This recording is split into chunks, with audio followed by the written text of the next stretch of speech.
पाकिस्तान में गुज़िश्ता 3 साल में महंगाई ने 70 साल के रिकॉर्ड तोड़ दिए। सुना आपने पाकिस्तानी शायकीन ने कैसे भारत के तोते उड़ा दिए। अच्छा, भारतीय खाने पीने की अशिया की कीमतों में हमने देखा कि दुगना इजाफा हो गया। घी, तेल, चीनी, आटा, मुर्गी के गोश्त की जो कीमत है तारीखी सतह पर पहुंच गई है। इसमें 10 विकेटों से शिकस्त देकर तारीख रकम की और पाकिस्तान में जो नौजवान है वो सड़कों पर निकल आए हैं, बड़ा इंजॉय कर रहे हैं। और साथ और विफाकी हुकूमत के माली ज़रूरियात पूरी करने के लिए रबा माली साल 2021-22 की जो पहली सहमाही है इसके दौरान मजमूई तौर पर 3 अरब 10 करोड़ डॉलर का कर्ज लिया है कि बहुत बेआबरू होकर तेरे कूचे से हम निकले।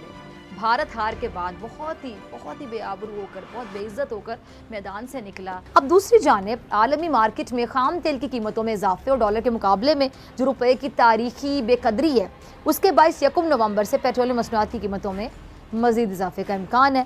अब अपने मुंह मियां मिठू बनना, एक क्रिकेट मैच जीत लिया, अब सारा साल डिस्को डांस करना है कि हमने हरा दिया, इंडिया को हरा दिया, हमने उनको ठुटा मारा, हमने मौका डॉलर 175 मौका, अब नाचते रहो। पूरी दुनिया में पाकिस्तान का मजाक उड़वा रहे हैं आप लोग। आपके तो बच्चे गरीबी पड़े हैं और बच्चे भी वो जो भी पैदा नहीं हुए। आपने सबसे पहले घबराना नहीं है।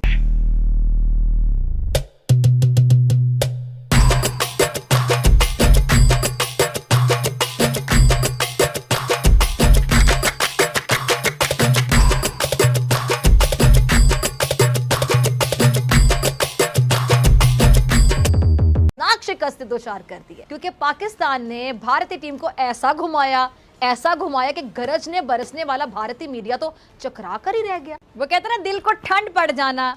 हाँ, ये कर लो पहले। वो कहते ना दिल को ठंड पड़ जाना। औकात मेरे। पाकिस्तान में गुज़िश्ता 3 साल में महंगाई ने 70 साल के रिकॉर्ड तोड़ दिए। खाने पीने की अशिया की कीमतों में हमने देखा कि दुगना इजाफा हो गया। घी, तेल, चीनी, आटा, मुर्गी के गोश्त की जो कीमत है तारीखी सतह पर पहुंच गई है। और विफाकी हुकूमत के माली ज़रूरियात पूरी करने के लिए रबा माली साल 2021-22 की जो पहली सहमाही है इसके दौरान मजमूई तौर पर 3 अरब 10 करोड़ डॉलर का कर्ज लिया है। दया, पता लगाओ, कुछ तो गड़बड़ है।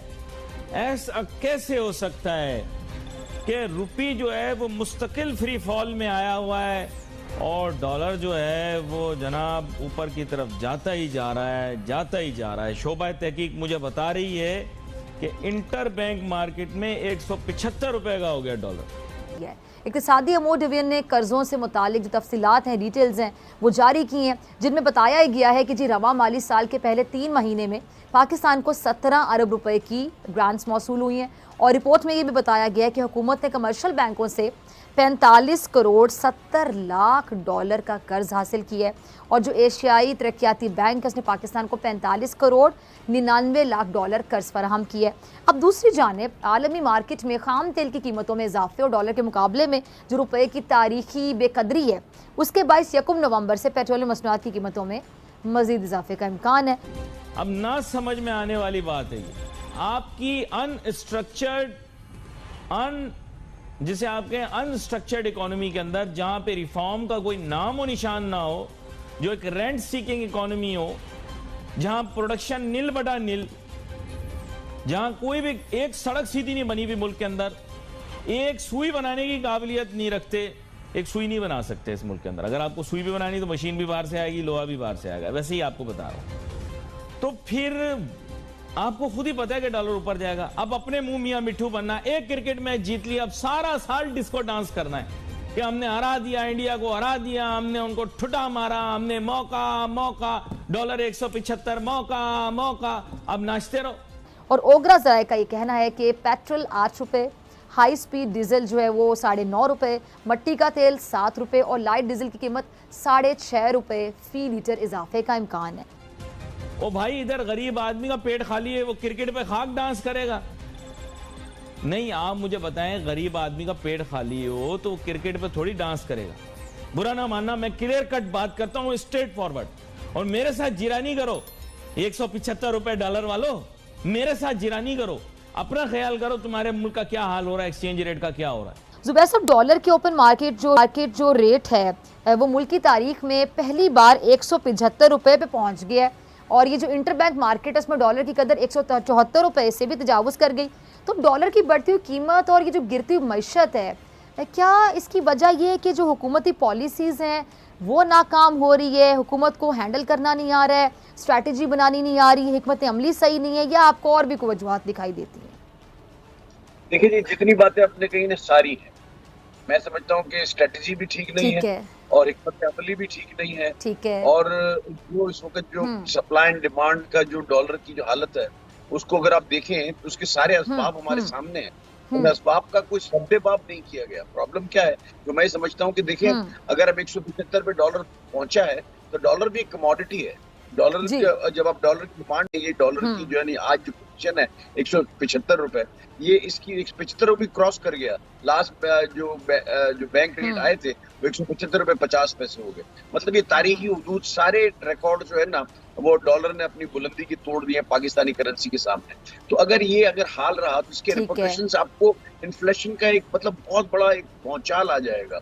और आप देखें, जो ये महंगाई की जो बात करते हैं, ये अभी आपने महंगाई देखी ही नहीं है। जो ये 175 रुपए का जब माल यहाँ उतरेगा कराची की पोर्ट के ऊपर, और पाकिस्तान जब वो इम्पोर्ट करेगा, आप ये देखें, जो आपने अभी जो बात की बिल्कुल इंट्रो में, कि जो है ना 8 रुपए जो है ना पेट्रोल के दाम पड़ेंगे, 9.5 रुपए डीजल के दाम पड़ेंगे। ये जो चीजें हैं तो बिल्कुल देखें ये होनी है, और इसका असर डायरेक्ट जो है ना वो पॉपुलेशन के ऊपर आता है। मेरी तो ये समझ में नहीं आता कि ये सारी चीजें कहाँ जाके रुकेंगी। अगर इनको रोक हम नहीं सकते, और ऊपर से स्टेट बैंक के गवर्नर ने जो बयान दिया, माशाल्लाह, वो कैसा बयान है कि जी ये तो जो है ना डॉलर अगर महंगा हो गया तो उन लोगों को फायदा हो गया जो रेमिटेंसेस भेजते हैं।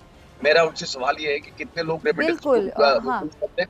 और दूसरी बात ये है बीबी कि देखें डॉक्टर साहब, ये अगर मिसाल के तौर पर मैं इनकी बात मान भी लूं, तो ये जिनको उनको बुला के पूछें कि जो आज को 175 रुपए में जो चीजें लेनी पड़ रही हैं वो 150 रुपए में लेते थे, उससे उतनी महंगी हो गई, तो उसका उनको कोई फायदा नहीं पहुंचा है। और ये बिल्कुल ये बात करनी बिल्कुल ऐसी बात। भाई अपनी आंखें खोलो, आप कोई टका कुछ नहीं बनाते। लोग मुझे बोलते हैं यार अली भाई फिर बताएं पैसा कहां से आया, फिर बताऊं 80s में पैसा कहां से आया, फिर बताऊं 90 की दिहाई में पैसा कहां से आया, बताऊं क्या, क्यों? No answer. तो खैर इसके ऊपर तफसील से बात करेंगे, लेकिन FATF में जो हम आज तक फंसे हुए हैं ना, ये वही वो ड्रग्स के पैसे हैं, वही वो गन्स के पैसे हैं, ये वही वो गलत कामों के पैसे हैं, ये वही ह्यूमन स्मगलिंग के पैसे हैं जो आज तक हमें फंसा के रखा हुआ है जिन्होंने। क्योंकि बहुत सारे लोगों ने फ्लैट लंदन में तो 90 की दिहाई में, मैं ये नहीं कह रहा कि उन्होंने इन पैसों से लिए, लेकिन लिए जायदादें लोगों ने 90 की दिहाई में। भाईजान अब तो सारे कंगले ही हैं। पर सभी ये भी बात, सॉरी मैं आपकी बात काट रही हूँ, ये भी कहा जाता है अक्सर कि जी महंगाई सिर्फ पाकिस्तान में तो नहीं हो रही, पूरी दुनिया में हो रही है, ये कोई नई बात तो नहीं है, सिर्फ पाकिस्तान में तो नहीं हो रही है। तो लोगों की बड़ी दिल आज़ारी होती है। तो मैं अक्सर अपने प्रोग्राम में सवाल उठाती हूँ, आप माहिर मुआशियात हैं, बड़ी गहरी नज़र रखते हैं, आप भी ज़रा आज ये समझाइएगा इन लोगों को जो कहते हैं कि सिर्फ पाकिस्तान में महंगाई नहीं हो रही। मैं अक्सर ये कहती हूँ कि अगर बाकी दुनिया में महंगाई होती है ना, तो वहाँ लोगों की आमदनी में भी इजाफा होता है, सिर्फ महंगाई नहीं होती जा रही होती और आमदनी वहीं की वहीं खड़ी है।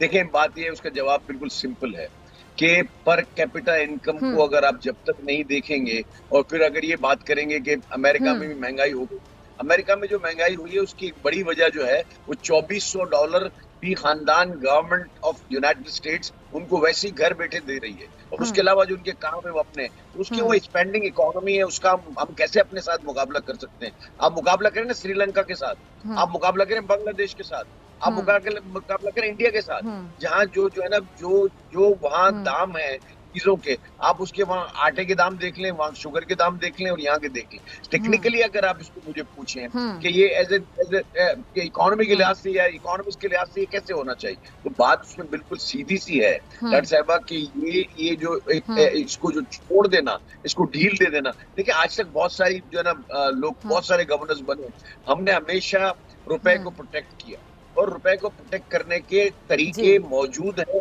जिसमें जो रेगुलेटर यानी स्टेट बैंक जो होता है उसमें इंटरवीन करता है और रुपए की कदर को मजीद गिरने से बढ़ाता है।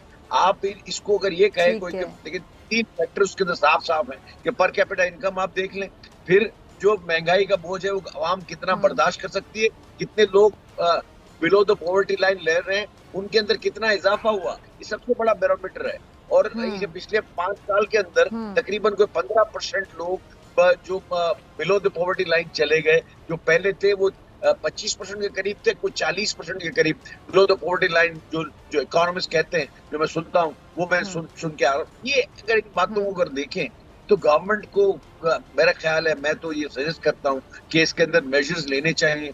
हमको इसको डॉलर की जो बुलंदी है, जो एकदम ऊपर की तरफ दौड़ है, उसको रोकने के लिए इकदाम करने चाहिए। स्टेट बैंक को इंटरवीन करना चाहिए ओपन मार्केट के अंदर एज अ प्लेयर, और जो प्लेयर्स हैं उनके साथ जो है ना कोई तरीक़ेकार के साथ हमको इसको रोकना पड़ेगा, वरना ये कैसे होगा। मेरे जज्बात को आप समझने की कोशिश करें। 175 रुपया डॉलर जो हुआ है, ये गरीब के पेट के ऊपर क्या गुजरेगी आप सोच नहीं सकते। आपके तो बच्चे गरीबी पड़े हैं, और बच्चे भी वो जो भी पैदा नहीं हुए। वो कहते हैं ना, दिल को ठंड पड़ जाना।